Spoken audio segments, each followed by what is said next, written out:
Добрый вечер, друзья. Чемпионат Италии, очередной тур. И начинают его Интер и Наполи на двух разных стадионах. Интер играет здесь, в Вероне. Оба матча параллельно на наших каналах. Понятна причина. И Интер, и Наполи в ближайший Midweek сыграют в Лиге Чемпионов. Ну, кому-то лишний день отдыха может быть действительно лишним. Но в любом случае вынесли именно на пятницу встречи двух представителей серии А в Чемпионской лиге. У меня есть такое ощущение, что с легкой руки российских клубов, российского чемпионата, который постоянно, всегда и везде на протяжении не одного десятилетия занимались подобными переносами, а в последние годы вышли и на авансцену, поскольку Европа не может не наблюдать порой, может быть, иногда искоса, но все-таки за чемпионатом России. И вот теперь повсеместно. И во Франции Марсель играет с Аяччо, как раз соперника Интера. И вот Интер приехал в Верону. Ну, ехал недалеко. Все это север Италии. В частности, и лично сеньор Моратти прибыл. Матч с Киева простым не может быть по определению, потому что у Интера, в принципе, не бывает сейчас простых матчей. Это раз. Ну и во-вторых, Киева очень приличная команда с глубоким запасом состава. Об этом мы еще поговорим. А главное, в турнирной таблице между соперниками по сегодняшнему матчу всего-навсего 3 очка. То есть Киева в случае победы, которую в том числе и букмекеры с удовольствием прогнозируют. Вот уже до чего Интер докатился. Киева может Интер достать. Правда, в общественном сознании Интер, у которого есть болельщики, вот они, и у одних на плакате буквально за полминуты до нашего включения там появился этот плакат. Была знаменитая фраза: «Скорее мы умрем, чем расстанемся, чем бросим свою любимую команду». Да, болельщики верно и есть, но если так пойдет и дальше, их может, во всяком случае, на выезде становиться все меньше и меньше.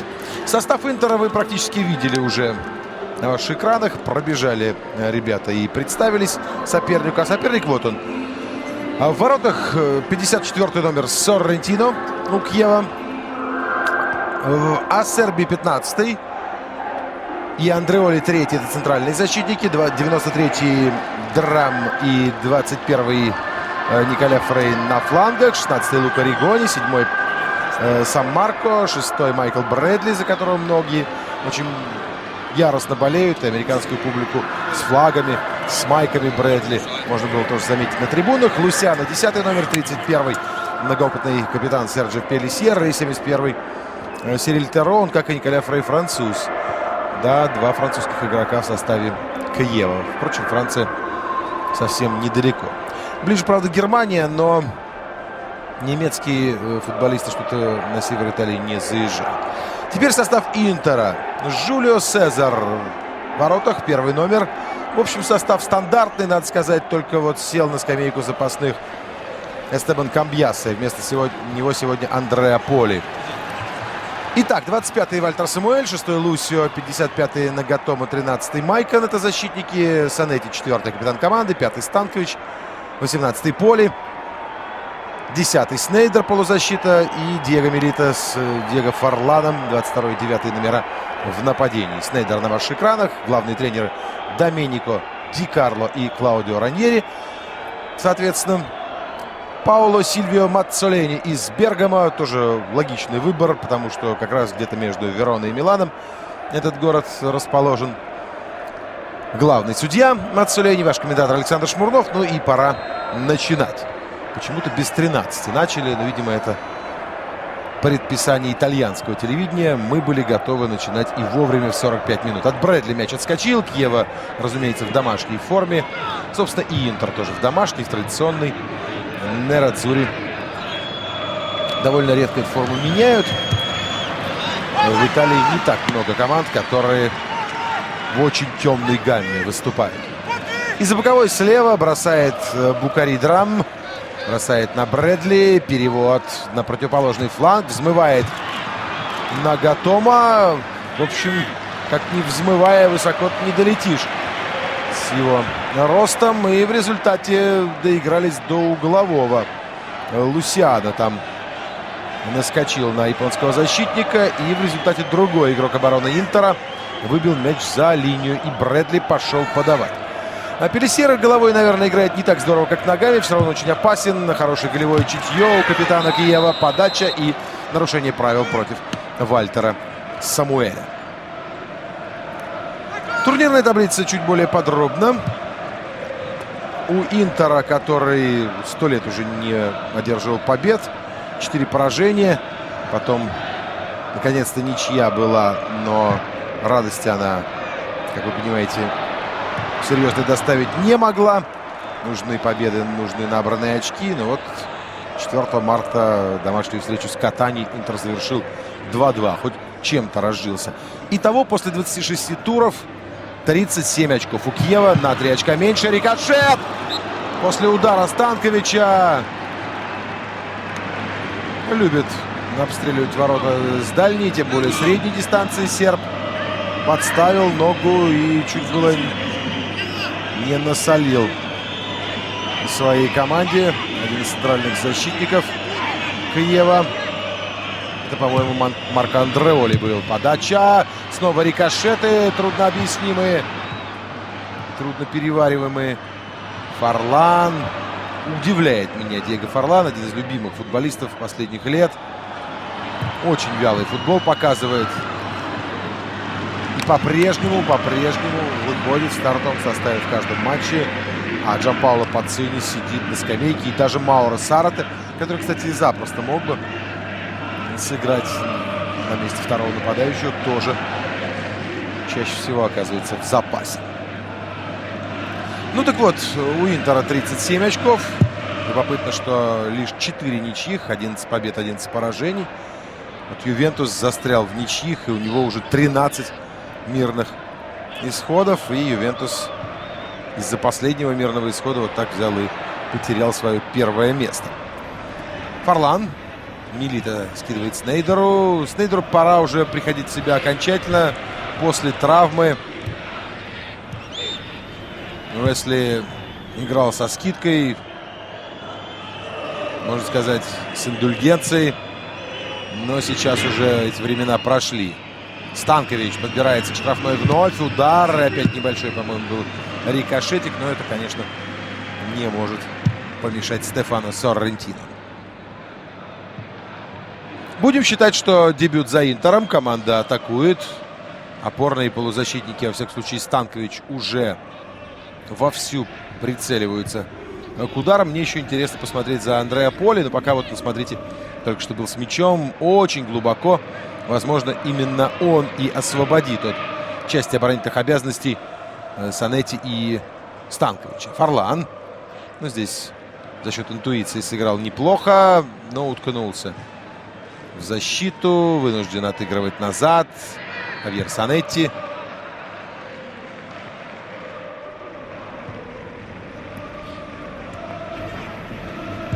Самуэль. Неуверенность Интера в своих силах очень часто проявляется в том, как команда держит мяч на своей половине поля. Ведь не то, что нет передач вперед очевидных. Но вот смотрите, что делает Лусио.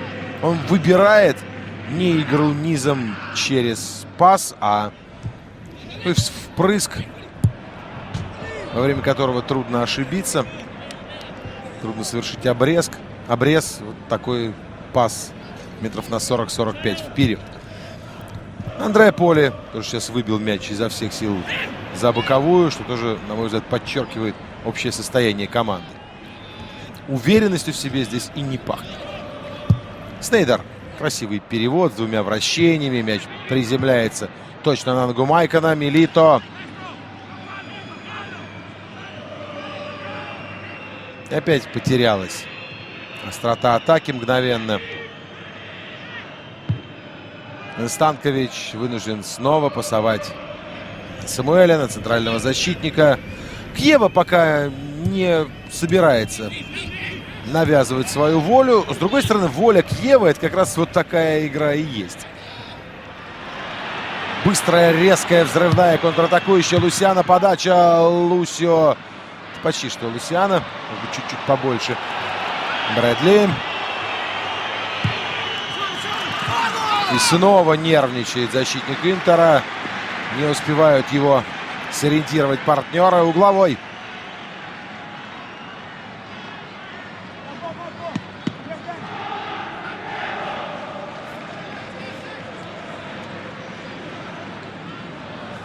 Как-то долго разбирались, кому выполнять корнер. Веронцы. В результате отправился американец Майкл Брэдли.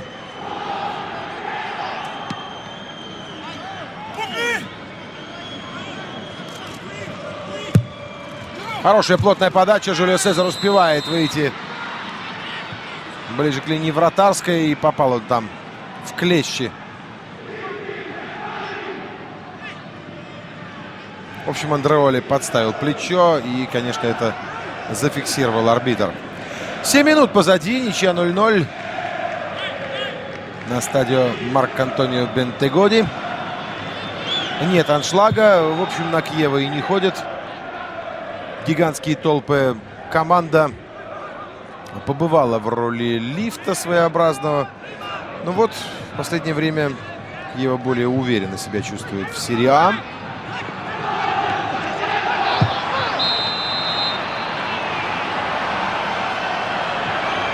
С 2008 года играют.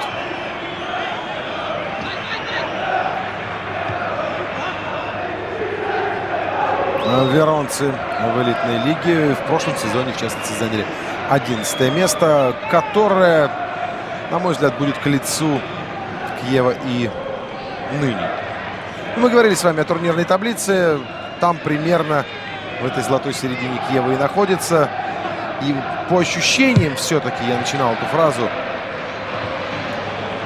Киева больше похож на борца за выживание, нежели Интер, несмотря на все его проблемы. Начало матча, в общем, это символизирует. Интер атакует чуть более яростно. Вот Станкович врезался в плечо соперника Сержа Пелисьера. А может быть, и голова к голове тоже. В общем, 5-й номер Интера остался на газоне. Хотя нарушения правил никакого не было.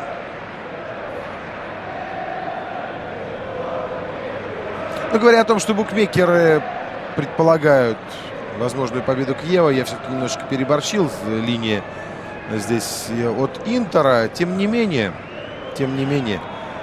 шансы оставляют веронцам. И еще бы этого не сделать, если Интер очень невыразителен в последнее время. А Киева в 5 последних матчах одержал 3 победы. Проиграл, правда, предыдущую домашнюю встречу. Нет, прошу прощения. Позапрошлую домашнюю встречу он проиграл.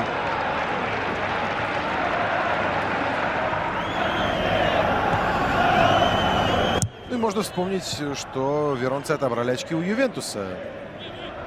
Там кто только не делает ничьих с Юве сейчас. Тем не менее, все равно это результат. Сириль Терро боролся на правом фланге за мяч. Или обозначал эту борьбу. Быстро пришел в себя Станкович. Плотная передача в район Диего Милито. Форлан помогает из глубины. И Санетти стелится в подкате. Клаудио Раньери остановил мяч. Подавляющее большинство людей, которым не безразличен Интер, считают, что Раньери не по сеньке шапка, просто не тренер для большой команды. Однако Интер давно уже перестал быть большой командой. Сейчас задача, я не имею в виду клуб, никоим образом клуб был и всегда оставался даже в самые черные времена великим.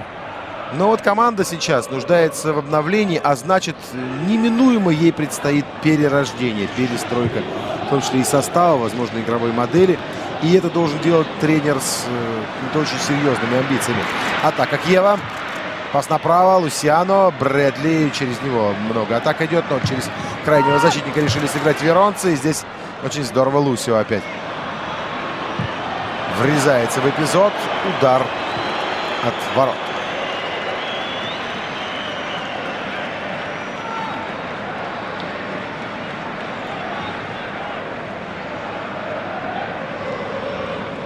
Доменико Ди Карло на ваших экранах. Тренер еще относительно молодой. Карьеру закончил лишь в 2001 году. Молодежную команду Виченцы. Помните, Виченца играла и в Серия А тоже.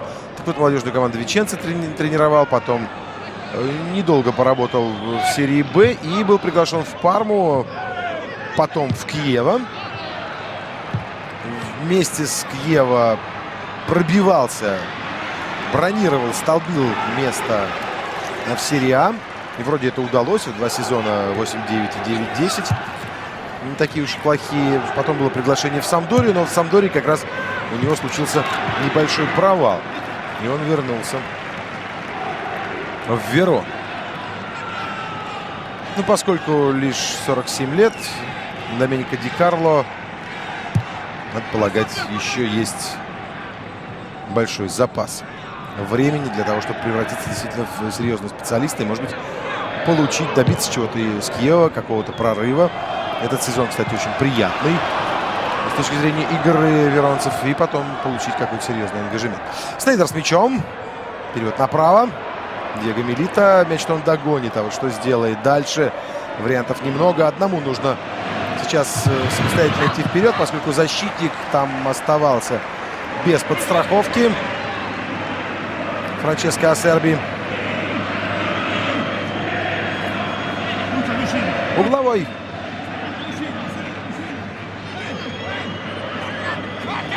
Здорово поработал Милита сейчас в эпизоде. С трудом он дышит. Подача в другую должна быть зону. Тем не менее, Милита борется. И касание мяча рукой. Лусио зарабатывает пенальти. В Италии уже появились арбитры, которые случайные касания мяча рукой не карают. Но, судя по всему, Паоло Маццолини из другого теста.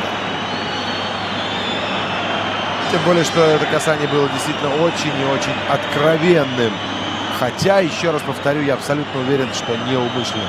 Тот самый Асерби, который прикрывал Диего Милито, теперь стал антигероем эпизода. И чтобы закольцевать эту маленькую картину, Диего Милито выходит на линию огня. Разбег, удар и отбивает вратарь. Браво! С одной стороны, конечно, всегда герой. Это голкипер. И с другой, надо же умудриться так плохо исполнить 11-метровый. Не в лоб, так по лбу. Или хрен редкий не слаще. Какие еще известные пословицы на этот счет? Ужас, ужас, ужас, ужас, я бы даже сказал. Хоть бы по центру ударил, потому что все-таки Соррентино не дотерпел и сделал движение, пытаясь предугадать направление удара нападающего. И если бы попал Милита по центру, а, по-моему, туда и метил, он забил. Да, событие очередное пренеприятнейшее для Нейрадзури. Нереализованный пенальти. Как бы он ни был заработан, справедливо, закономерно, по игре, по эпизоду или нет, все равно пенальти надо забивать. Ну, я не имею в виду случаи, когда вопиющая какая-то криминогенная обстановка. Бывает, судья назначен, ну, совсем уж левый, извините за терминологию, пенальти. И есть такие герои, правда, все меньше и меньше их становится, которые пенальти мажут намеренно, просто пытаясь встать на сторону справедливости. Опоздал Нагатомо с выходом вперед. Не смог перехватить мяч. Сам Марко попал в Санетти, вернулся в игру 7-й номер Кьева. Лусиано. И здесь фол уже со стороны Сан-Марко, и можно начинать атаку Интер.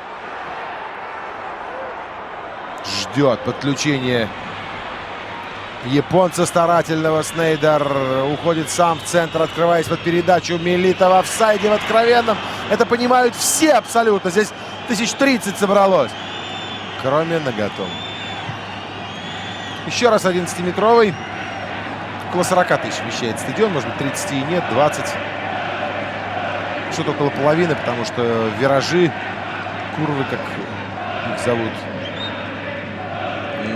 заполнены практически всегда на итальянских матчах. По абонементам люди собираются. Ну, а чуть более дорогие билеты, одинарные билеты, раскупаются неохотно. Пелисьер. Но здесь нервничать не стоит.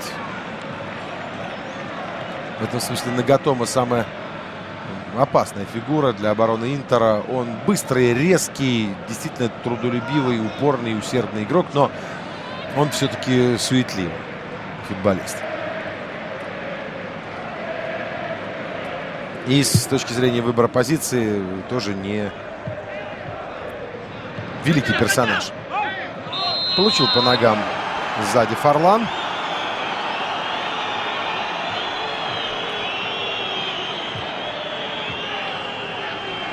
К разговору о последних приобретениях Интера.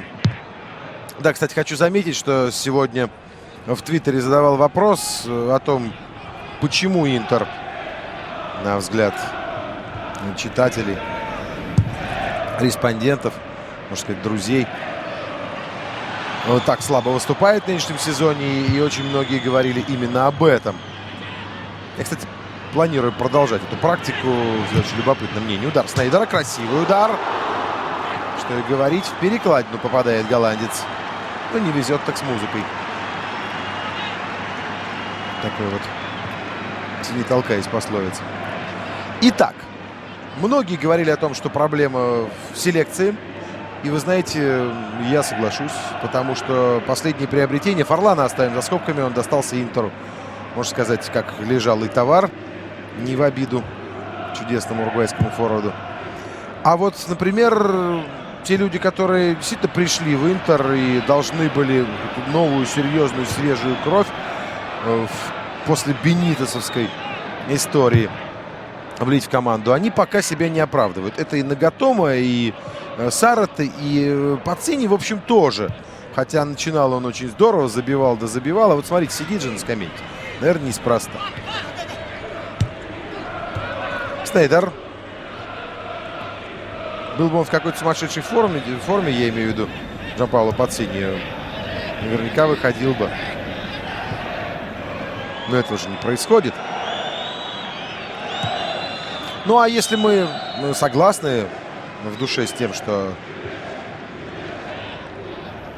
Интер команда, претендующая на величие и только, конечно, какие-то другие должны быть приобретения. Потом еще и это отдали. Форлан готовился долго к удару, и это, видимо, его изгубило. Помчался вперед центральный защитник. Да, смотрите, вон он на Сербии, 15 номер.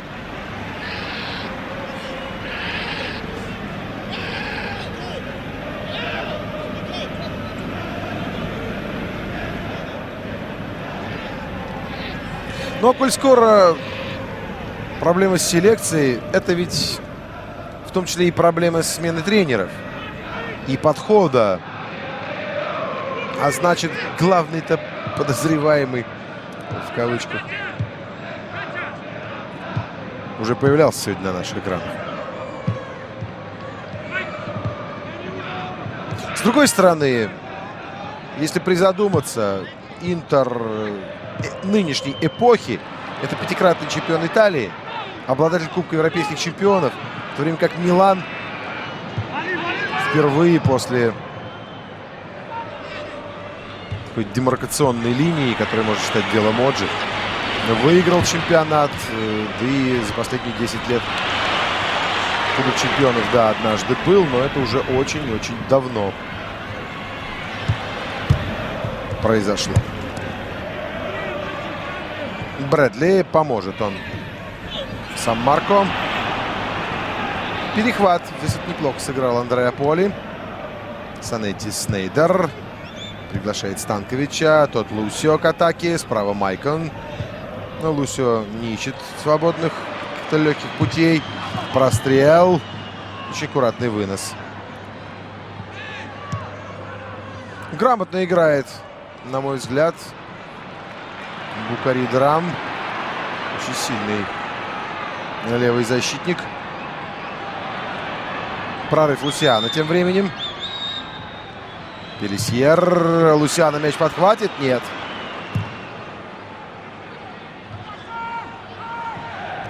Мне нравится, как атакует Киева. Команда очень много терпит, но при этом мгновенно, если появляется возможность, доходит до чужой штрафной, практически не делая лишних движений. Сейчас уже атака перешла в позиционное русло. Драм. Свободное место. Брэдли, по-моему, ошибся в передаче, но мяч полетел за боковую от Майкона.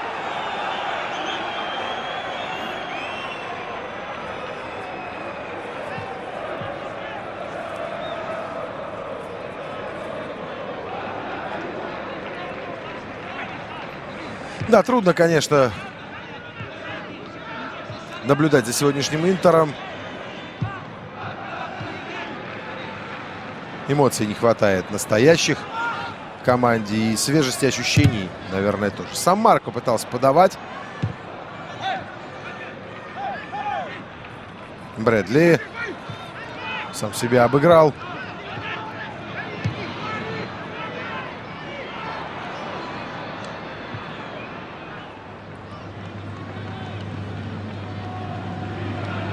Герой пока матча, первой четверти его, голкипер Киева Соррентино.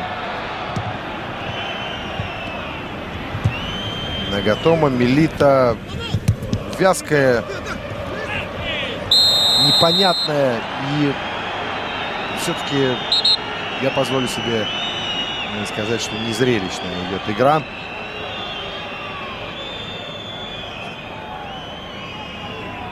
Но Интер в гостях, и Интер владеет инициативой. Понятно, что стадион реагирует соответствующим образом. Это тоже мешает матчу дышать одним дыханием.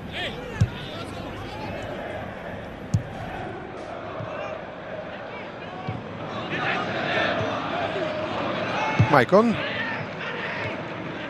Лусио. Хорошая передача на Милиту, но практически все время принимает мяч спиной к воротам. Какие-то варианты у нее в этом случае остаются. Станкович. Снейдер. Красиво. Фарлан. Развернуться не сумел. Опять сыграл со Снейдером. Тот Андреа Поли сделал передачу в одну касание. Ну вот Снейдер заиграл по-настоящему. По-дирижерски. Фарлан поборется. Нет, просто хотел перехитрить защитника. Поли. Санетти. Майкон. Что-то несусветное совершенно исполнил ногами. Юто Нагатома. Диего Фарлан. Развернул защитника, прострелил, но опять, в общем-то, с легкостью блокировали эту подачу веронцы. Другое дело, что один угловой уже завершился 11-метровым, и Интер большими силами ходит в штрафную. Тут Лусио, Милито, Станкович мы видим. Самуэль, наверное, где-то. Вот он, Вальтер Самуэль, борется за мяч. И за боковой Интер будет бросать. Нет. Рикошет разглядел судья.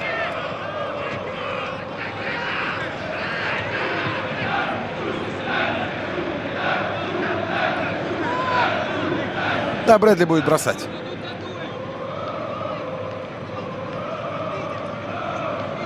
Или даже отправился вперед. Разыгрывать комбинацию. Оставив мяч защитнику. Ну, значит, это Драм.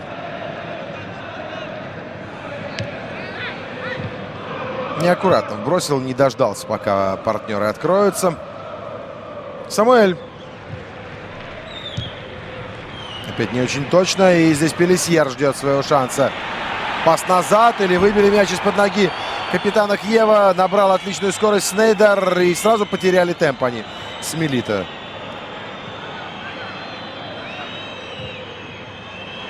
Санетти. Не удалось пробить.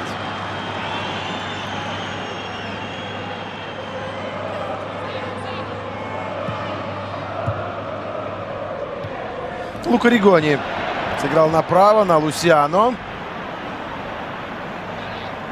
Здесь поаккуратнее нужно защитникам Интера уже действовать. Ну а Жулио Сезар тем более в простоте играет. Готово чуть подтолкнул Лусиано. По большому счету борьбы за мяч-то еще не было. И я понимаю недоумение бразильца. Судья никак не отреагировал на это. Тычок плечо в плечо.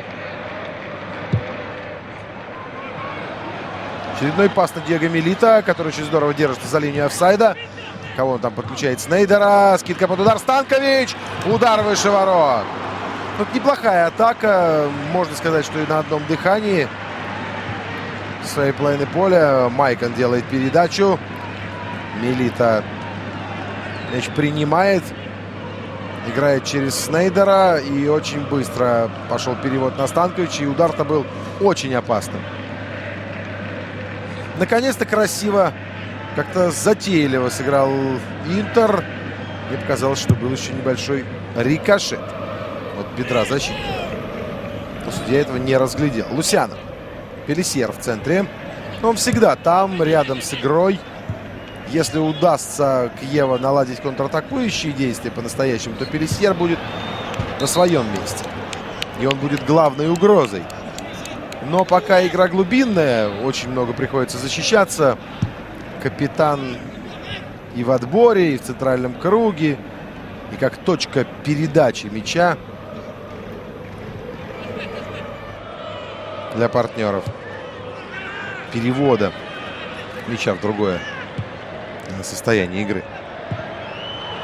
Снейдер направо на Майкона. И ошибается бразилец. Но беда не приходит одна. В том смысле, что даже Майкон, один из лучших крайних защитников мира, по общему мнению, из рук вон плохо играет в последних матчах.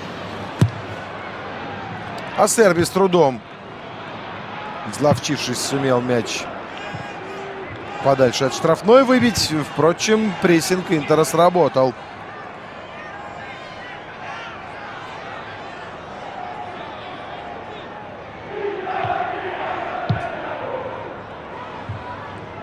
Оригинально внешней стороной стопы зарезал мяч в сторону штрафной, где открывался Снейдер.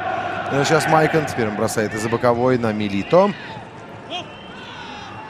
Но аргентинцы остановились здесь втроем. И в результате удар от ворот нет. Можно играть. Мяч в поле. Аут.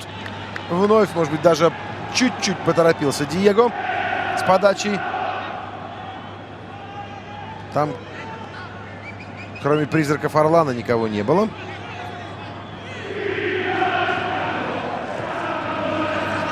Вновь Орлан. Майкон. В общем, техничный пас, но сильновато. Правил мяч за штрафную бразилец. Станкович. Лусио. Владение мячом, наверное, процентов 65 у Интера. Но, увы, это единственное, что гипотетически может роднить нынешний Интер с Барселоной. Вот такой тотальный контроль над территорией на протяжении практически целого тайма уже. 31-я минута.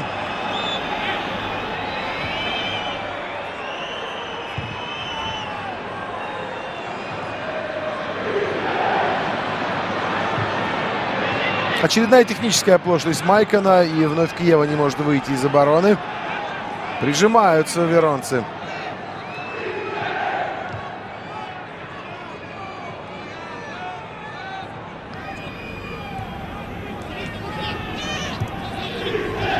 Сейчас Пелисьер остался вообще абсолютно один на чужой половине.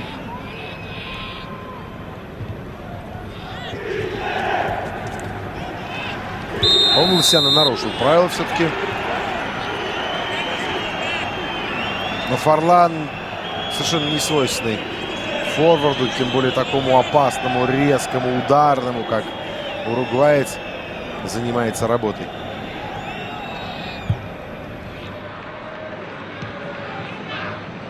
Лусё. Хороший пас, проникающий на Милито. Тут не видит никаких вариантов. Пробил, опять же, из сопротивления. Попал под блок в очередной раз. Станкович. Придется отдавать Нагатома. Японец прорвался по флангу. Но вот это перспективно. Передача на Фарлана. Очень оригинально. Пяткой притормаживая мяч. Выкладывал его партнеру, но Милита уже эту точку пробежал. Снейдер, Фарлан, Станкович.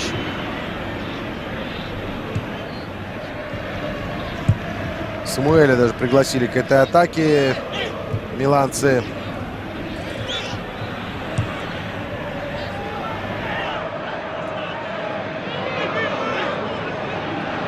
А некуда пасовать. Тут еще Снейдер ушел в центральный круг. По непонятным совершенно причинам и там остался. Держится Хавьер Санетти за мяч. Майкон аут в пользу Киева.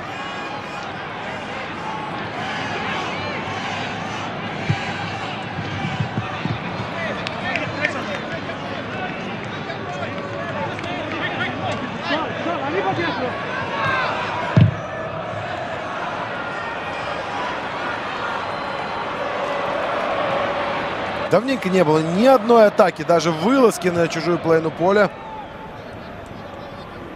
У веронцев. Снейдер за это время, минут за 10, мяча коснулся раз 20, наверное. Один Нагатома и Майкон тоже. Уже сколько раз в атаках принимали участие. А это ведь крайние защитники. Вот потеря. Брэдли. Ну, встретил его Станкович. Так можно и карточку слопотать за слишком откровенное движение навстречу сопернику. Ограничился жестким призывным свистком арбитр.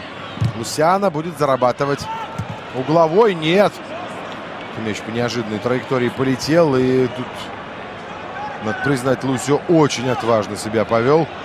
И тут недалеко было и до автогола.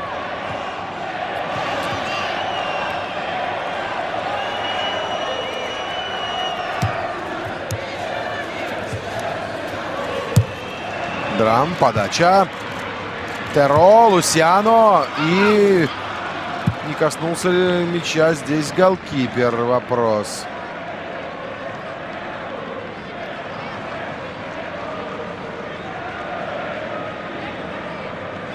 Нет, уже, судя по всему, Жюлио Сезар просто провожал этот мяч. Так, на всякий случай, страхуясь от крупных неприятностей. Ну а вот здесь какая-то невиданная траектория.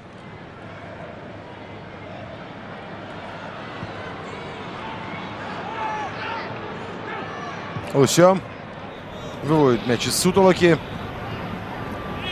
10 минут до перерыва. Андреа Поли. Деян Станкович. Майкон.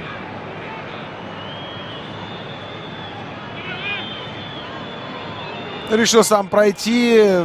В общем, и с дриблингом теоретически все в порядке у бразильца. И со скоростью.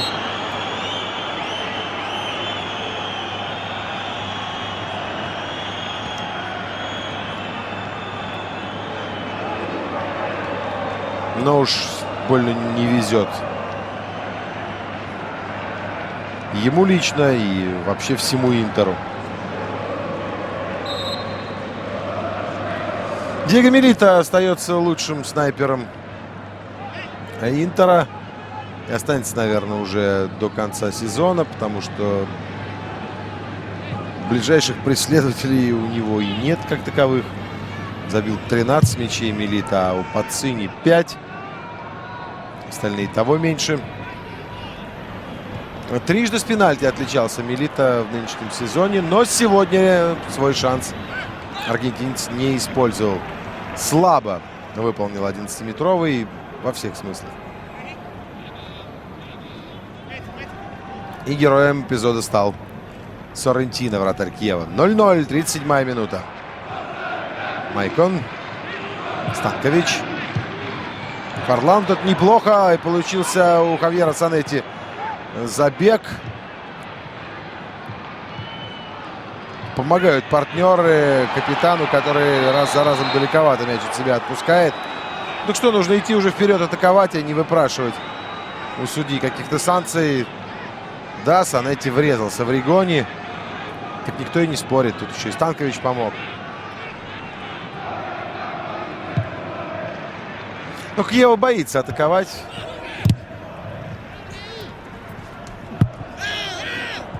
Опять какая-то сложная траектория. Мяч за боковой все-таки побывал. Пелисьер.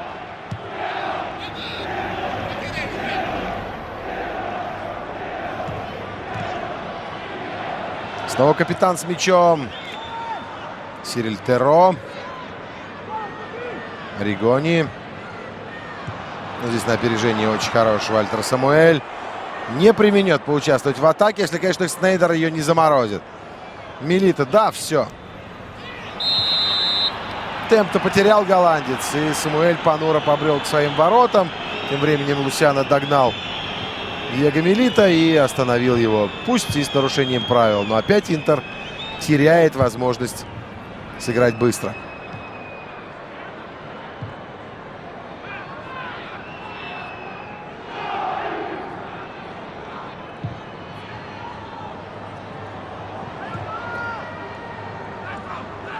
Майкон.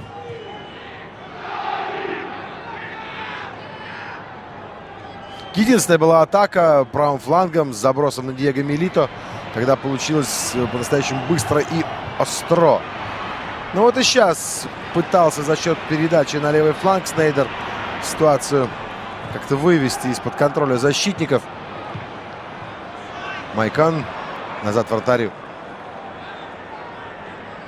Возвращаясь к серьезному структурному разговору, даже если Интер обзаведется тренером, о котором сейчас многие говорят, есть 3 варианта, их свежих, на вырост, и при этом уже с именем. Гвардиола, разумеется, это Виллаш-Боаш, за кандидатуру которого его сейчас свобода от контрактных обязательств.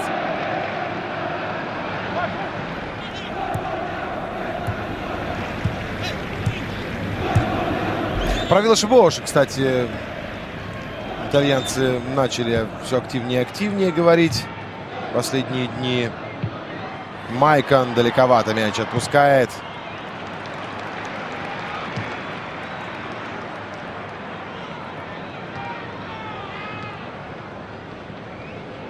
Варлан. Снова Майкон. Неплохо сыграл сейчас. Подъемом плотно отправлял мяч в штрафную. Там голову пытался подставить Дэн Станкович. И что, не удалось заработать угловой? Нет, все-таки корнер арбитр назначил.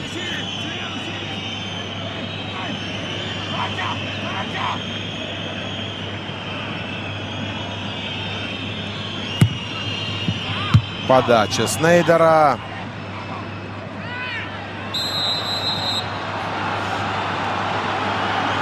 Плохая, надо признать, подача.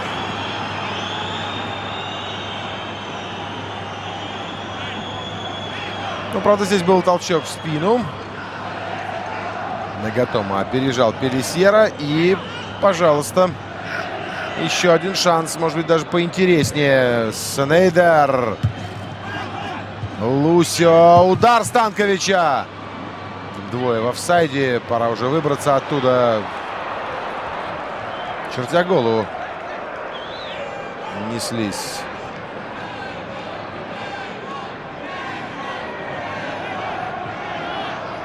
Назад интеристы.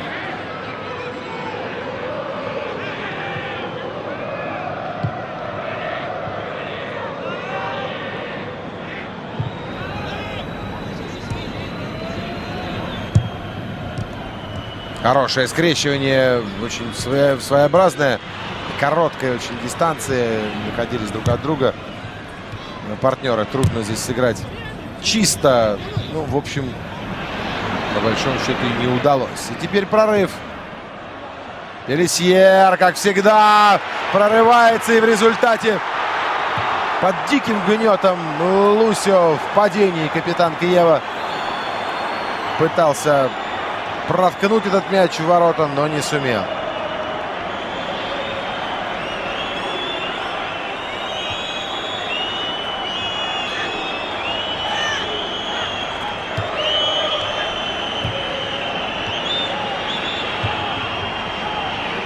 Ответ Интера. Майкан Фарлан.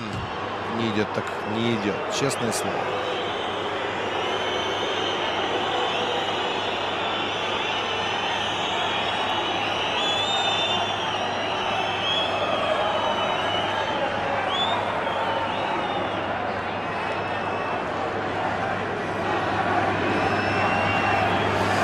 Насчет нарушения правил, ну, конечно, можно спорить. Пелисьер сыграл в своем стиле, принял мяч и тут же за счет рывка ушел от Лусио. Но бразилец очень мощно ставил корпус.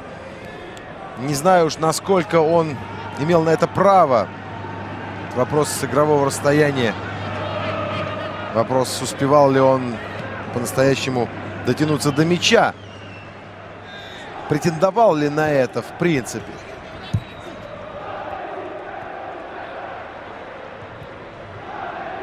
Но мне не показался, честно говоря, этот эпизод достойным пенальти.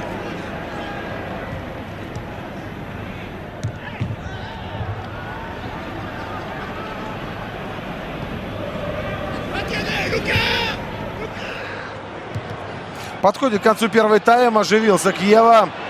Вообще игра чуть поменялась сейчас, но удар по мячу совсем не получился у Сан-Марко. Потеря.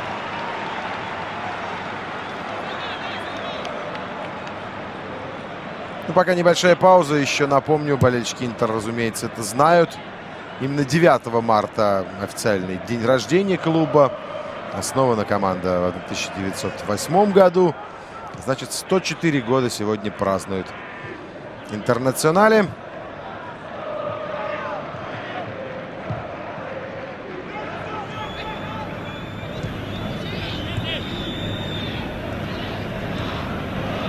Возможно, уже накупили галстуков друг другу. Фарлан. Майкан. Плохой перевод на Снейдера. Отсюда бы пробить. За счет партнера сыграв. Да, так и есть. Хватит уже просить пенальти. Уже невозможно. Еще раз Снейдер рвется вперед. Фарлан. С трудом остановил мяч. Тем не менее, отдал Снейдеру. Уэсли что сделает? Сам пробил. Еле-еле левый. Ну что ты будешь делать? Да, ну все, подводим итоги первого тайма. Интер владел мячом почти безраздельно. С удовольствием Киева отдал территорию и пару раз воспользовался шансом для контратаки. Было остро. Ну, кстати, контратаки приводили порой и к угловым, в частности. Но в целом, конечно, Интер провел первый тайм с большим территориальным перевесом. Моментов при этом, если не считать пенальти, нереализованный Диего Милита, было маловато. Настоящих. Да, и прервался я, говоря о возможных тренерах, которых видит во главе Интера итальянская пресса. Я сказал о Гвардиоле, о Виллаши-Боуше. Есть еще такой вариант, как Лоран Блан. Но, впрочем, разумеется, очень многое будет зависеть от финиша нынешнего сезона, и в частности от выступления сборной Франции на Е. Захочется ли самому Лорану уходить оттуда? Подача Лусио. Последний эпизод тайма. Форлан. Удар. Опять Форлани удар. Вот 2 года назад из этой позиции Форлан забил бы 9 мячей из 10. А сейчас спасибо, если забьет 1. Кстати, пенальти можно было назначать. Просто арбитр это уже делал сегодня. И решил, что одного за 2 касания вот таких невольно мяча рукой вполне достаточно. Да и надо признать, что если бы не рука, мяч попал бы в корпус игроку Киева. На этом и порешим. 0-0 к перерыву. Шансы у Интера есть. Наверное, еще будут. Команда выглядит сегодня не так вяло, как в большинстве последних матчей, но по-прежнему не может добиться успеха. Перерыв.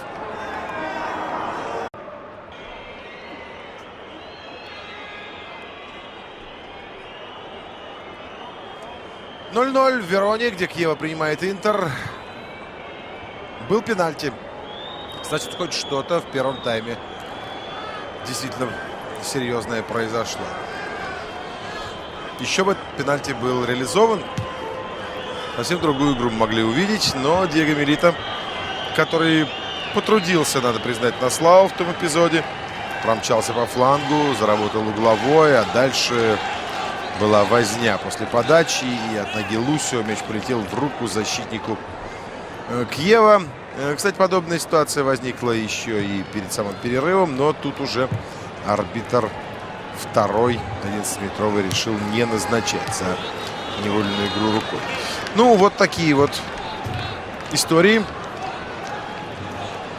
У первого тайма Паоло Маццолени, в общем, стал одной из главных фигур. Так получилось как раз из-за этих назначенного и неназначенного 11-метровых.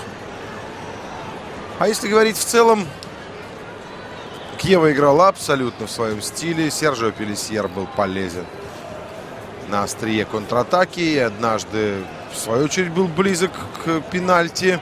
Но тут, конечно, еще более спорный был эпизод.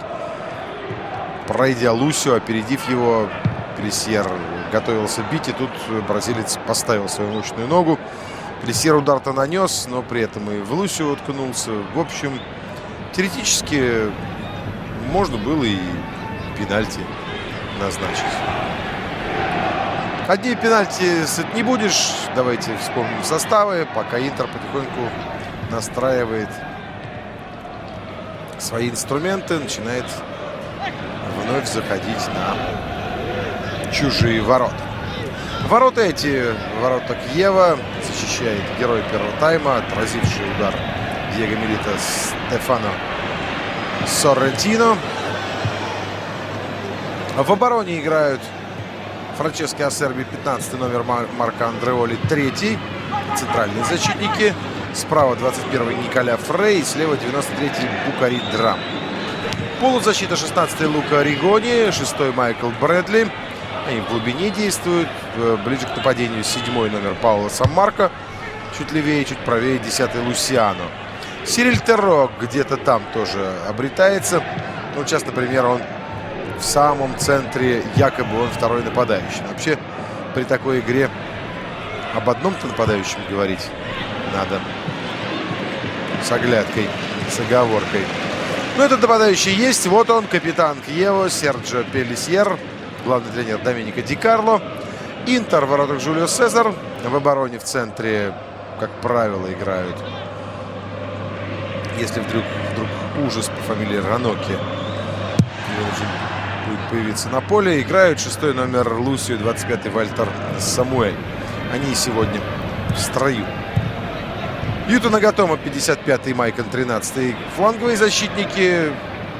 Опорная зона укомплектована мощно. 18-й Андреа Поли, 5-й Дэйан Станкович, 4-й Хавьер Санетти. А дальше уже линия атаки. 10-й Уэсли Снейдер, 9-й Диего Форлан, 22-й Диего Милита, главный тренер Клаудио Раньери. Видели уже арбитра Паоло Маццолени, ваш комментатор Александр Шмурнов. И мчится Киева в атаку. Показалось, что была игра рукой. Действительно, она была. Нет? Подумал Маццолени. И назначил таки штрафной в сторону ворот Жулио Сезара.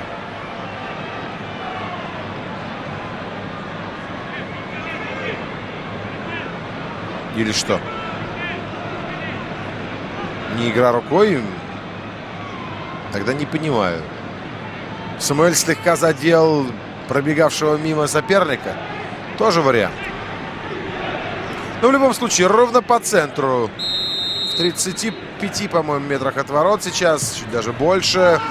Брэдли, подача. Но здесь очень мощная гренадерская линия обороны. Перебросить их практически невозможно. Трудно Милито было мяч обрабатывать. Подхват. Пас назад. Я задумался над этим словом. Подхват. Ну, проброс же уже давно есть. Правда, мне самому ужасно не нравится такого рода существительные. Недавно я слышал слово «выбив». Вот то, что сейчас будет делать, нет, не будет. А выброс есть, выбива нет. Я думаю, тогда и выброса тоже нет. Ну ладно, не будем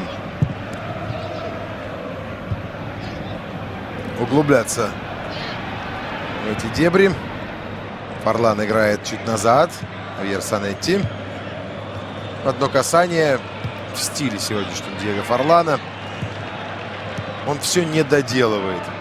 Это не до Форлана, к сожалению. Справа Николя Фрей. Пасует точно на Нагатома, который, такое ощущение, словно и собирался в атаку вот на этой самой скорости Синкансена. Снейдер, Милито. Все закрыто. Милито. Но первые 5 минут прошли довольно бодренько после перерыва.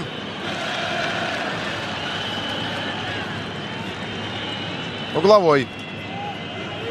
Аж 7-й корнер у Интера. Подача. И контратака. Никакого нарушения правил. 3 в 3.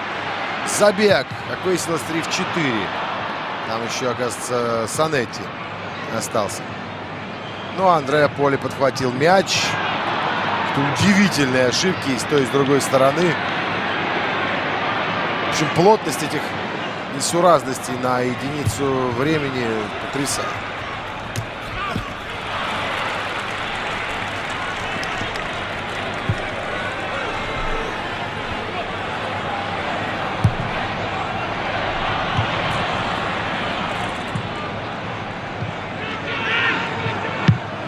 Потери, отборы. Здесь серьезного преимущества, на мой взгляд, все равно нет. Просто потому что цифры сами по себе довольно скромные. Снейдер. Опять Форлан куда-то бросает, где спасибо, если партнер мяч подберет. Самуэль.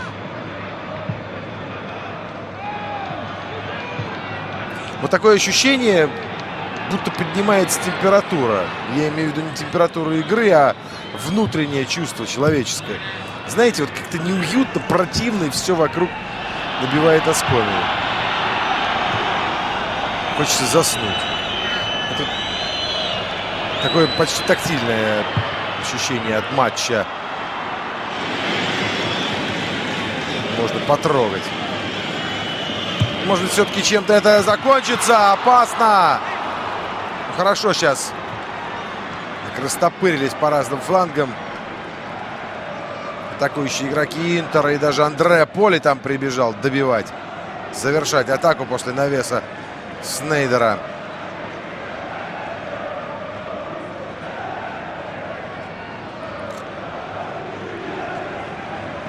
Но до мяча не дотянулся.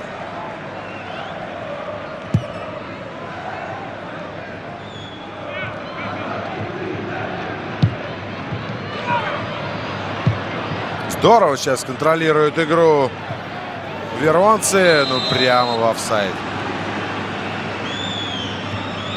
На Пелисьера передача. Настолько это было очевидно, что, конечно, должен был сам Марко сделать небольшую паузу.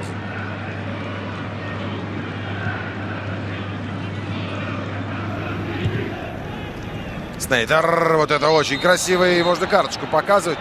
Настолько изящно Уэсли справился с мячом. Подбросил, подрезал его себе на ход. Мимо соперника. Просто обидно за эпизод. Как он легко был вычеркнут простым фолом.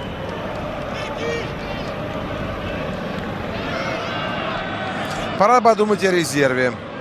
Наверное, в районе 60-й минуты Раньери должен будет оживлять атаку. Сара Тепацини. Джоэл Оби, который регулярно появляется на поле. Кристиан Киву.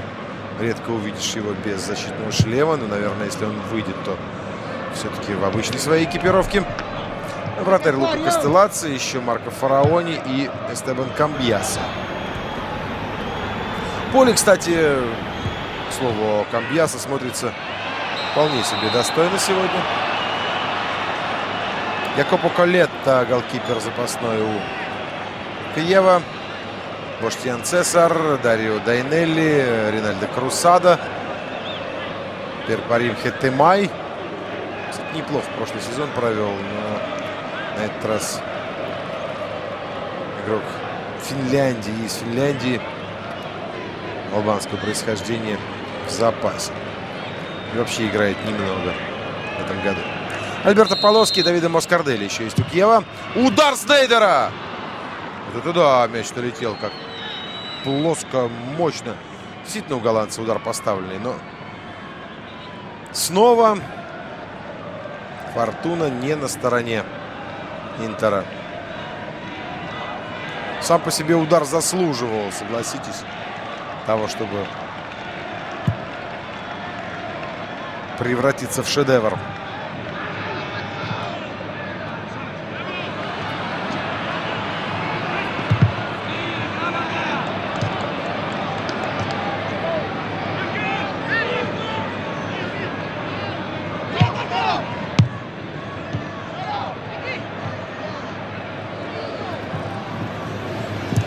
С легкостью, можно сказать, в своем стиле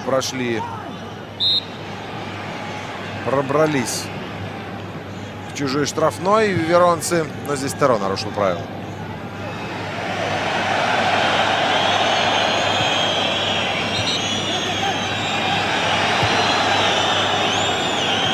Вспоминая первый тайм, нужно еще отметить и попадание Снейдера в перекладину.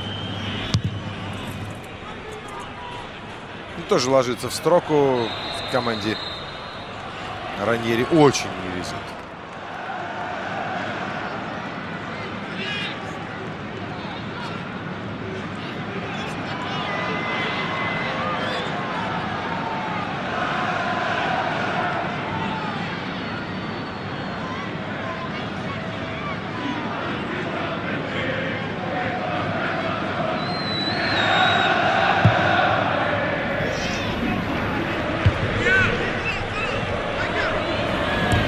Выбил мяч Лусио.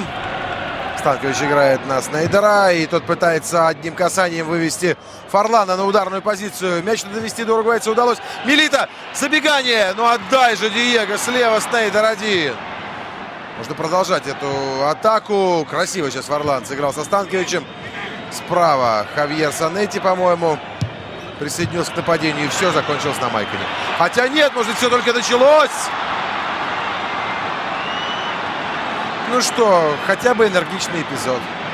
Хотя бы есть повод, чтобы слегка поднять голос.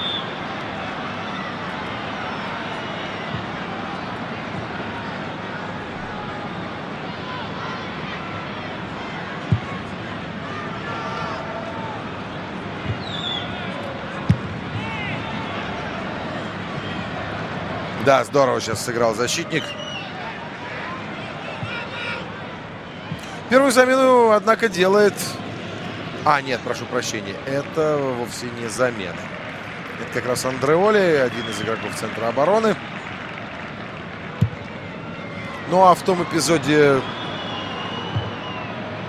хорош был его партнер Франческо Асерби.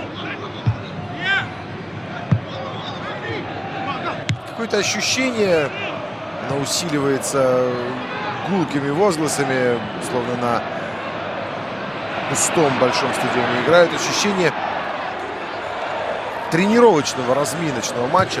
В известной степени он и есть разминочный, потому что Интер готовится к эпохальной встрече с Марселем.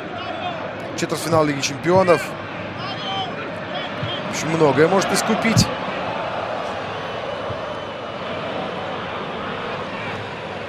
Я с трудом себе представляю, как нынешний розыгрыш главного Еврокубка выиграет не один из представителей пары Барселона-Реал. Но в любом случае дорога до финала теоретически открыта любому, даже Интеру. Про жеребьевки, которые мы будем транслировать в прямом эфире в следующую пятницу. Снейдер бьется.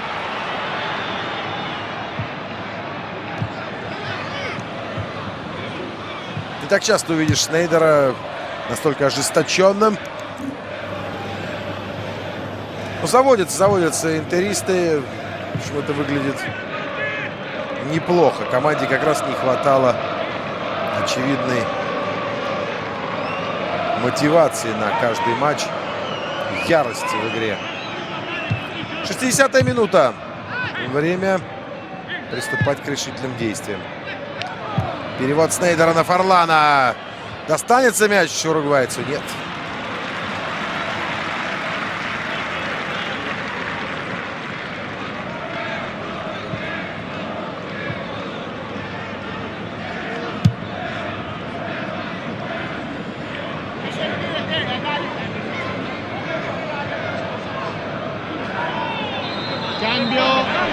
Вот и замена. Действительно, вышло, что именно Киева делает первую перестановку в составе. Но в эпизоде этой замене предшествующей нарушил правила Сириль Теро. Уходит игрок атакующей линии Пауло Сан-Марко. Появляется Дарио Дейнели. Защитник. Но, с другой стороны, очень много игроков обороны, которые способны чуть сместиться вперед.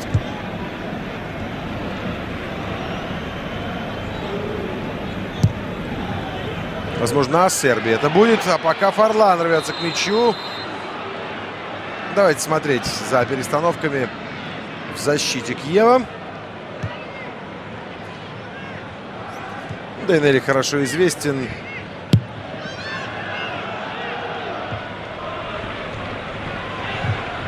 Его можно считать и основным игроком. Во всяком случае, по статусу. Передача в штрафную на Лусиано. Как всегда, на перерез несется Лусио. Дейнели сейчас в аренде. Принадлежит Джено. Но отыграл серьезный, увесистый блок своей карьеры за Фиорентину. И там был не просто на хорошем счету, одним из лидеров команды.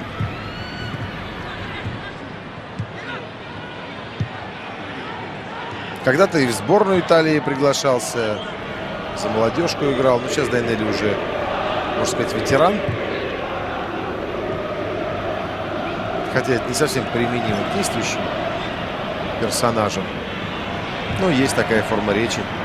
Возрастных спортсменов называть ветеранами.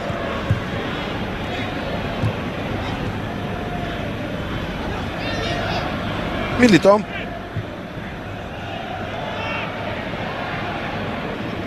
Станкович.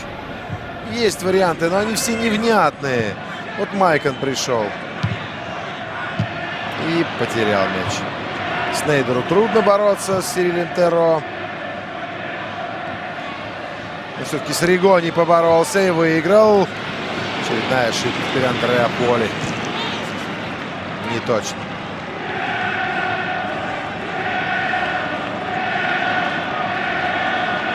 Запели свою песню болельщики в Вероне. Поддерживают Киева.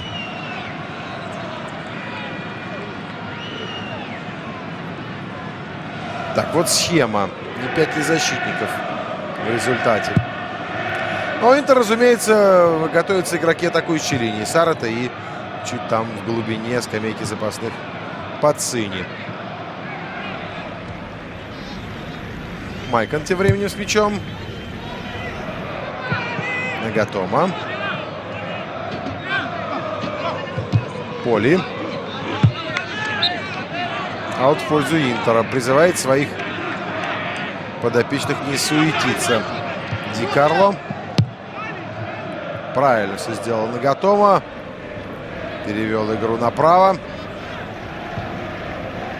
Лусио в штрафной. Это может быть опасно. Майкон. Санетти угловой. Ну, Лусио не зря прибежал. Как раз сейчас его усилия пригодятся.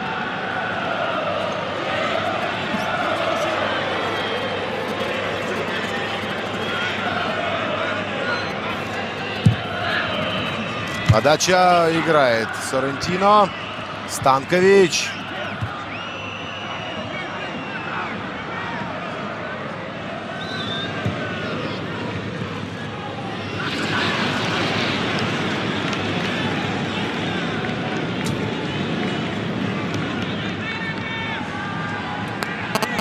Да, на Марате уже больно смотреть.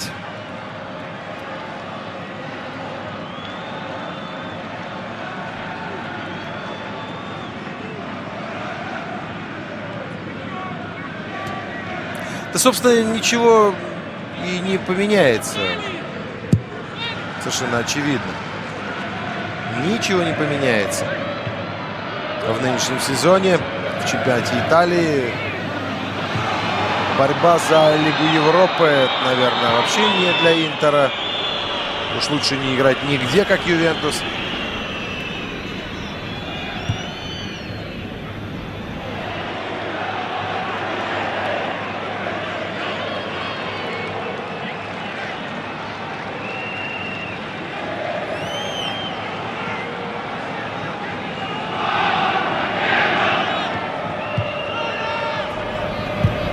«25 минут остается в этом матче. По-прежнему нулевая ничья. И во втором тайме, хотя поначалу казалось, что игра оживает, распускается, моментов в среднем даже меньше, чем в первом.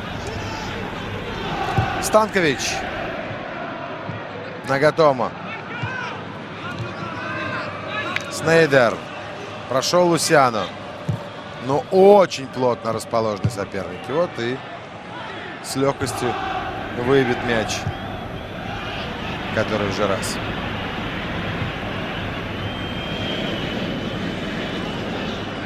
Действительно, впятером сгрудились линии обороны. Хозяева. Снейдер притормаживает. Передача на Милито. Дайнелли не зря вышел. Как раз занял место в середине между Андреоли и Асерби. Действительно, в 5 защитников играет Киева. И к этому варианту, надо полагать, Ди Карло готов. Я намекаю на то, что выход лишнего 5-го защитника, ну вот сейчас видно, какой буквой W расположены защитники, перед ними Ригони. Так вот, выход 5-го лишнего защитника, когда хочется очень удержать нужный счет, очень часто меняет ситуацию, если команда к этому не приспособлена. Распределяется или перераспределяется ответственность в зонах и при персональной опеке. И очень часто из-за этого теряют как раз ритм обороны, точные взаимные перемещения, исчезают куда-то и пропускают мячи. И таких много примеров. Но это когда команда действительно не готова, когда тренер из трусости бросает действительно лишнего защитника в бой. А вот когда выходит игрок и идет многократно, видимо, подготовленное перестроение, это совершенно другое дело.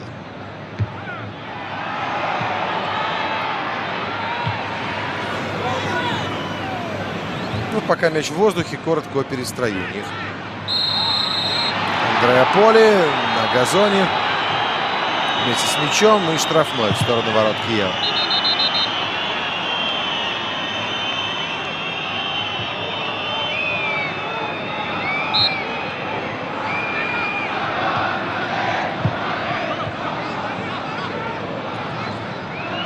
3/4 матча позади, ВОС и ныне там.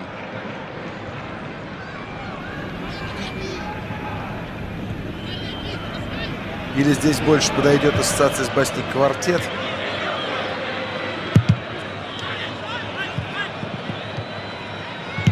Фарлан. Изящно, но бессмысленно.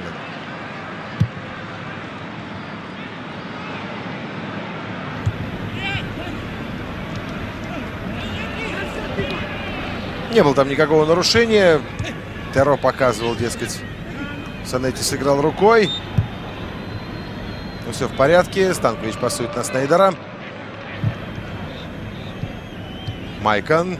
Минут 10 без его подключений обошлись. Фарлан там занял позицию правого крайнего окончательно. И в очередной раз ошибся. Уругваец, контратака. Как же стремительно несутся в нападение веронцы. Пелисьер. Есть еще один игрок. Пас пяткой нет. За счет партнера пытался сыграть Серджио. Терял момент. В итоге получил тычок по ногам от Нагатома.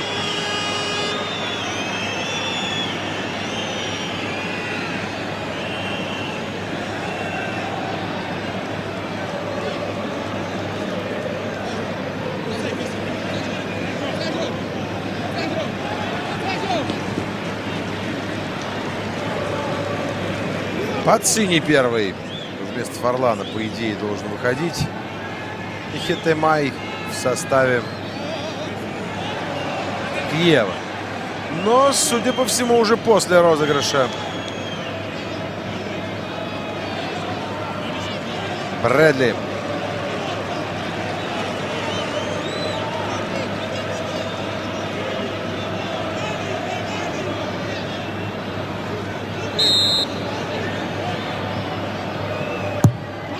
Подача на ближнюю угол вратарской. Мяч заметался. И был там нарушение правил.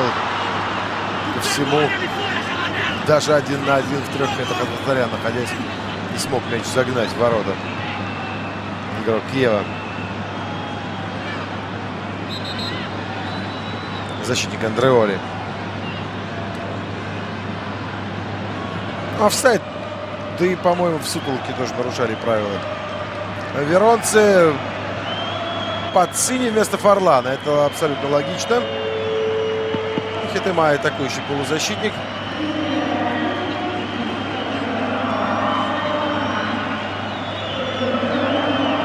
Вместо Сириля Теро надо думать.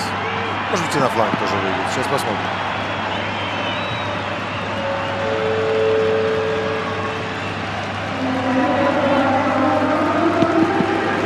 Нет, вместо Лусиана, да. То же самое амплуа.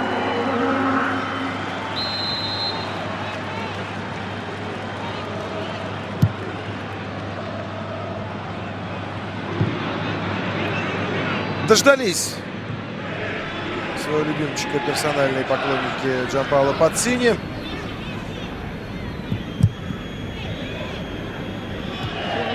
Милито. Заработал аут, удержал мяч на чужой половине поля. Диего. 72-я минута матча в Вероне. По-прежнему нулевая ничья.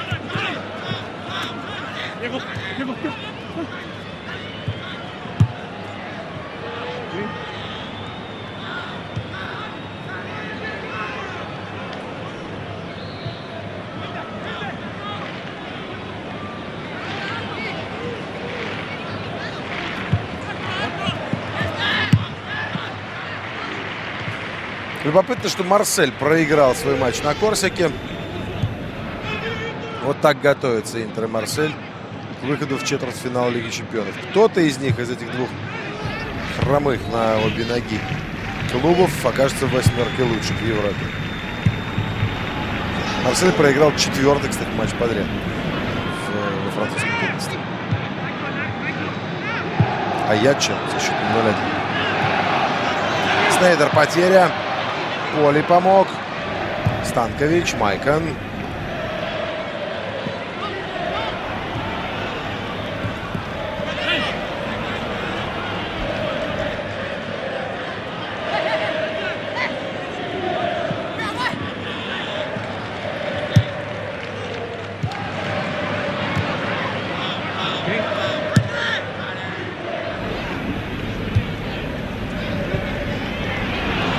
Как оступился Ригони. Перевод к линии штрафной.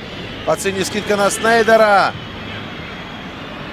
Поле оставляет мяч Станковичу. И тот вонзает его в соперника. Где Майкон? Вон он. Паровозит справа. Расстрел. Нет.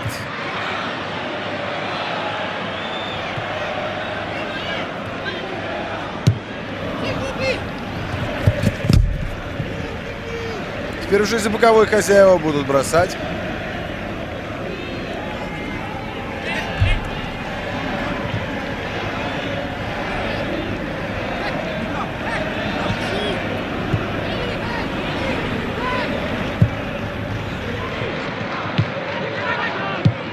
Осмелел защитник Фрей. Пошел вперед, но там для страстки схватил рукой за руку Нагатомо. Поле полирует мяч.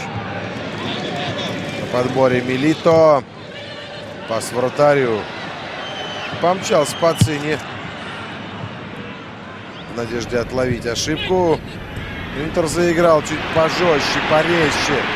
Правда, вот наступил на мяч Майкон. Контратака. По сути, один здесь Пелисьер. А это уже и не контратака. Шанс для удара у Ригони есть. Жюлио Сезар мяч вылавливает. Тоже неловко как-то. Тем не менее. Претензии, кстати, к Жюлио Сезару были в начале сезона серьезные, а сейчас их гораздо меньше. Проблема Интера все-таки в основном в атаке и в организации игры. Ну, пропускают, тем не менее, если взять суммарный показатель Миланцы, многовато. Киева 31 пропущенный мяч, а у Интера 36.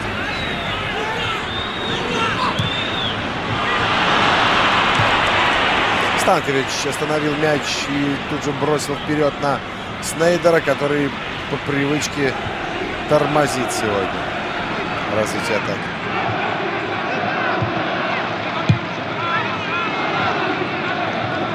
А играть совсем немного остается.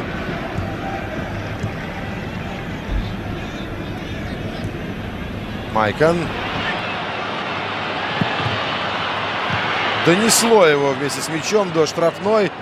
Иначе не скажешь. Самуэль хорош. Брэдли.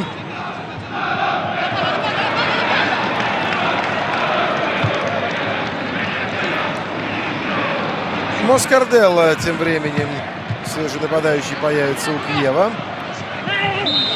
Здесь, конечно, нарушал правила Поли.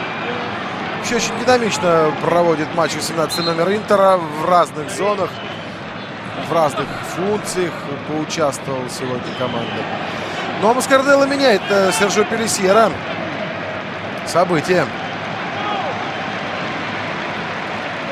Не забил, хотя и мог, и не доиграл до конца Пелисьер, но подчеркну, что очень-очень опытный игрок.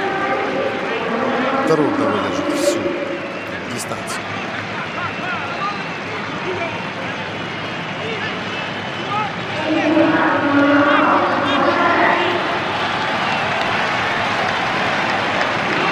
Если говорить о типологии, о стиле, Москарделло чем-то похож на Пелисьера, потому что он тоже любит играть из глубины. Очень хороший рывок имеет и удар.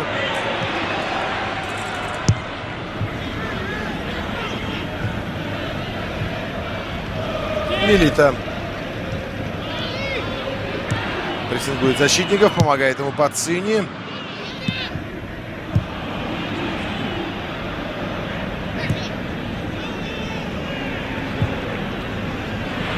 Настоящим прессинг не получился у Интера, слишком мало там участников. Атакует Кева.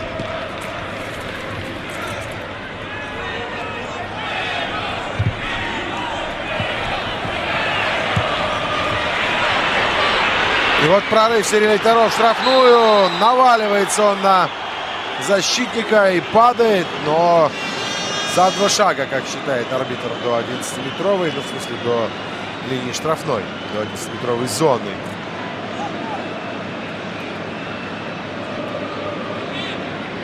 Андреа Поли был. Да, конечно, успел свалить гораздо раньше, чем Терро влетел таки в штрафную. По мнению Майкона, по-моему, вообще не было нарушений. А вот ушел Пелисьер, кстати, его точка. Тут и Майкл Брэдли готовится.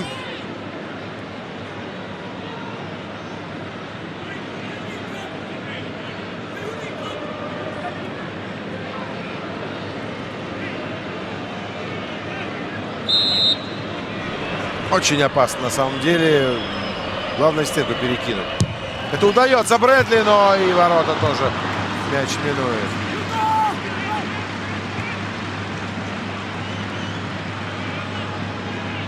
Похоже, Жюлио Сезар всю контролировал девятку даже. Верхний угол.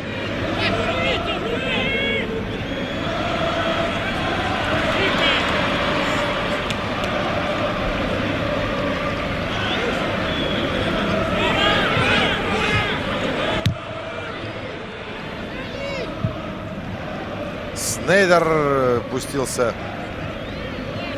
в борьбу за мяч верховой. Брэдли вперед. Самуэль успеет, да. Майкон пытается все-таки сыграть Интер побыстрее. Видите, как Майкон одно касание отправляет мяч по флангу вперед, а в результате получилась встречная атака к Еву. Скарделли. Ох, как развернулся.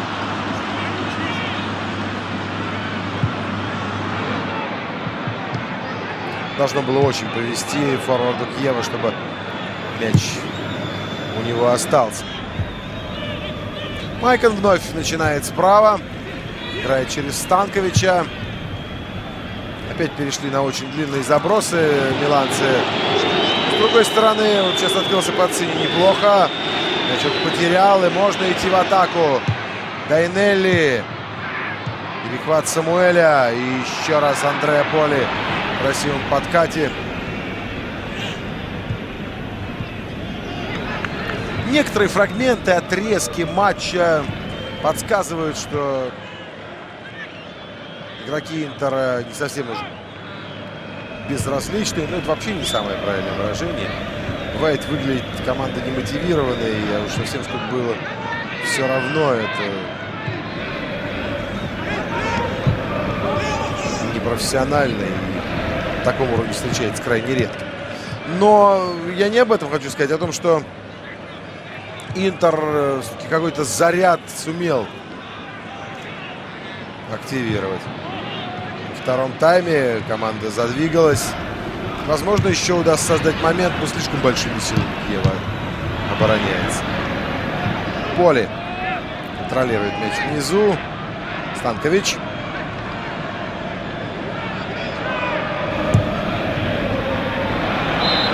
Офсайд у Пацини. Да, вот теперь около 10 минут играть. А поскольку мы параллельно два матча показываем, я результат встречи в Неаполе вам не сообщаю. Если кто-то в таком порядке решил посмотреть Интер полноценный, потом Наполи, в любом случае испытает наслаждение, потому что Наполи, я ничего не говорю о результате, просто играет команда совершенно другой футбол, другого типа. При том, что ей тоже нужны силы. Собственно, вот заход на мысль. Как и Интеру на ответный матч Лиги Чемпионов. По мне, так соперник и ситуация у Наполи сложнее, чем у Интера. Хотя Интер проиграл Марселю 0-1, а Наполи выиграл 3-1 в Челси. В том-то и дело, что Челси на Стэмфорд-Бридж счету 2-0, который лондонцев устраивает, это совершенно другой кошмар.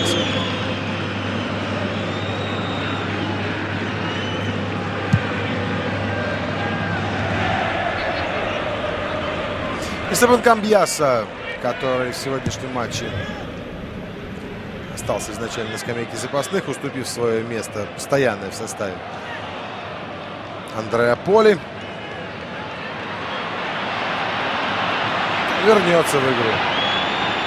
А у Интера появляется шанс. Снейдер успеет. Да, штрафной. Штрафной, потому что мяч в руку попал защитнику Андреоли. Уэсли Снейдер. Вряд ли кто-то другой этот штрафной возьмется выполнять. Тут даже дважды на карачках, подползая к эпизоду, сыграл рукой третий номер Киева. Итак, уходит поле, выходит Камбьяссо. Чистая замена по позиции. И на 84-й, может быть, уже на 85-й минуте, потому что нужно настроиться, подготовиться. Уэсли Снейдер получает великолепный шанс принести Интеру победу. Великолепный? Да, подчеркиваю, потому что настоящий Снейдер отсюда забивает. Кстати, позиция, я вам скажу, ну просто чудо. Вот с 17 метров трудно бить, потому что траектория должна уйти вниз после того, как мяч обогнет стенку. С 30 далековато, а вот когда 22-23 метра, это то, что доктор прописал. Ну что, Уэсли?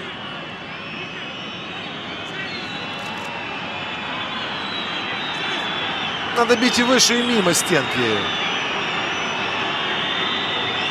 Еще и до 86-й минуты может дело добраться.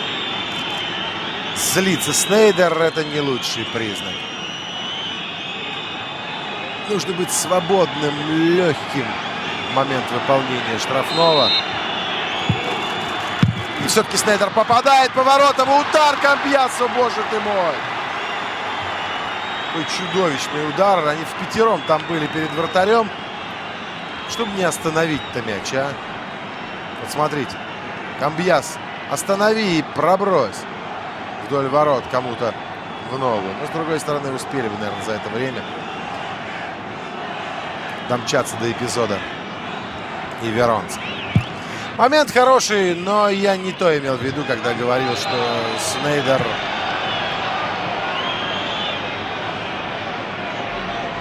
на многое в этом эпизоде способен.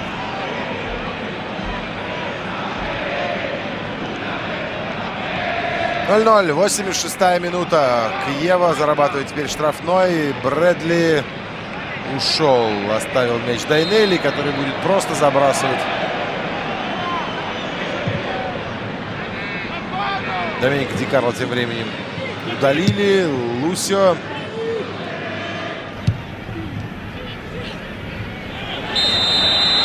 Опасная игра Ригони.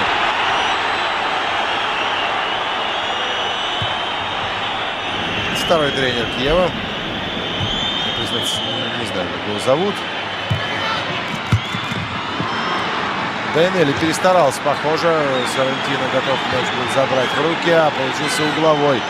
Чуть не 10-й уже, ну или 9-й у ворот Киева.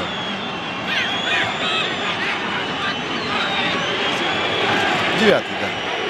8 Интер уже выполнил. Подача опасна. Вольтер Самуэль забивает мяч, который, возможно, спасает Интер от очередной порции позорной, унизительной критики. На 87-й минуте аргентинец пробил в противоход вратарю. Наконец-то. Но это на самом деле в чистом виде закон перехода количества в качество. 9 угловых. Наконец мяч долетел до свободного игрока. Жаркие объятия Снейдера и Самуэля, которые причастны к этому голу. Ну, действительно, наконец-то Интеру повезло. Потому что запросто мяч мог прилететь туда, где Андреоли, Дайнелли. 3 ведь, да, центральных защитника. И все они там были. Ну вот, смотрите, ровно между двумя угодил он. Третий Асерби куда-то делся. Стоял ближе к 11-метровой. И все-таки случился гол. День рождения Интера сегодня, 104 года. Клубу.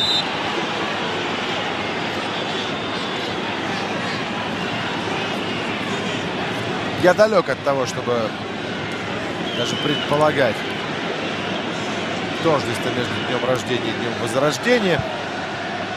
Такие тяжелые победы, если победа все-таки придет к Интеру, вряд ли могут что-то серьезное изменить ощущений внутренних, прежде всего. В втором тайме Киева подровнял процент владения, зато пропустил. А тут уже Интер на контратаках на последних минутах может свою задачу таки решить. Пацини придерживает мяч. Нагатома. Аут.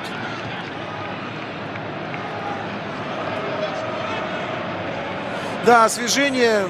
Сразу 3 замены сделал за 15 минут второго тайма. Ди Карло ни к чему не привело. Я не скажу, что Дайнелли, возвращаясь к рассуждению о лишнем защитнике, чем-то там помешал. Отличная подача. Диего Милито! Это вообще атака. Класс. Ну вот вам параллельно с поражением Марселя в совершенно аналогичном матче с командой Среднячком, аж ближе к аутсайдеру. Интер все-таки совершенно иную историю своего настроения раскручивает перед ответной встречей Лиги Чемпионов. Гол какой получился добротный, а? Пас на правый, навес и под перекладину головой. Очень гармоничная атака. Майкон, Хавьер Санетти.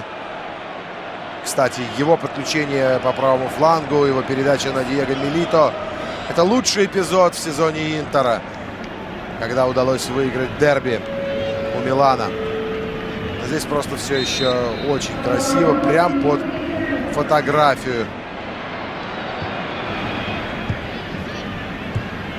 На первую полосу. Еще раз подчеркиваю, на мой взгляд, о выздоровлении Интера говорить рано, но успех в матче с Марселем, гипотетически пока, может, разумеется, ситуацию поменять в корне. Да, далековато. Мы сейчас с вами взглянем на турнирную таблицу уже напоследок, потому что, скорее всего, матч этот уже свой исход имеет.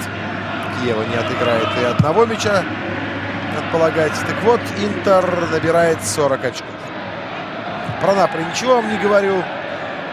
Но Рома имеет 38, Удинезе 46, Лацио 48. Много? Да, много. Это вот те самые... Ну, Наполи 43 и матч, о котором я обещал не распространяться, в запасе. Вот соперники в борьбе, опять же, очень условной борьбе за Еврокубок. Как пойдет, сказать трудно. Может быть, Интер и не безнадежен даже в этих попытках спасти сезон. Но главное, это, конечно же, Лига Чемпионов. Четвертьфинал, жеребьевка. Такую ценность приобретает жребий. Еще неизвестно, будет ли Реал. Барселона там уже есть, и это главное. Причем жеребьевка, напомню, будет не только четвертьфинальной, но сетка составлена до конца обоих турниров Лиги Чемпионов и Лиги Европы в следующую пятницу. Ну, а пятница, 9 марта, день рождения миланского Интера в 2012 году, 104-летие, завершается на мажорной ноте, хотя эту победу уверенной и легкой даже в страшном сне не назовешь. Полегче будут себя чувствовать, и, наверное, страшных снов сегодня не увидят Раньери, Моратти и прочие Нерадзури. Я желаю болельщикам Интера терпения. Впереди главный матч вот этого отрезка сезона. Матч с Марселем на Сан-Сиро в Лиге Чемпионов. А сегодня Вальтер Самуэль и Диего Милито принесли команде 3 очка. Поклонников Киева, в общем, тоже призываю не слишком уж обильно голову пеплом посыпать. Команда добротная, свое место в серии А она, скорее всего, сохранит. На сегодня все. Спасибо за внимание. Комментировал Александр Шмурнов. До новых встреч на НТВ+. Arrivederci.